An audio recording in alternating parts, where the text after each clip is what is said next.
নেপালে অনিয়ম দুর্নীতির বিরুদ্ধে জেনজির বিক্ষোভকারীদের তুমুল আন্দোলনের মুখে অবশেষে পদত্যাগ করেছেন দেশের প্রধানমন্ত্রী কেপি শর্মা ওলি। আজ প্রধানমন্ত্রীর উপদেষ্টা প্রকাশ সিলওয়াল এ তথ্য জানিয়েছেন। রাষ্ট্রপতির কাছে পাঠানো পদত্যাগপত্রে প্রধানমন্ত্রী ওলি লিখেছেন, সাংবিধানিক পথে সংকটের সমাধানের পথ তৈরির জন্য তিনি পদত্যাগ করার সিদ্ধান্ত নিয়েছেন। ইতিমধ্যে দেশটিতে জেনজির বিক্ষোভে অস্থিতিশীল পরিস্থিতি তৈরি হয়েছে।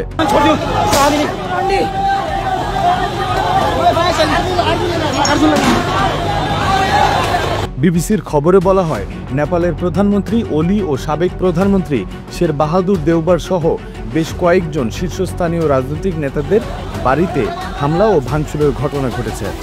মূলত সামাজিক যোগাযোগ মাধ্যম বন্ধের সিদ্ধান্তের বিরুদ্ধে এই বিক্ষোভ শুরু হলেও পরে দুর্নীতি ও রাজনৈতিক বিলাসী জীবনযাপনের বিরুদ্ধেও ক্ষোভ প্রকাশ করে তরুণেরা।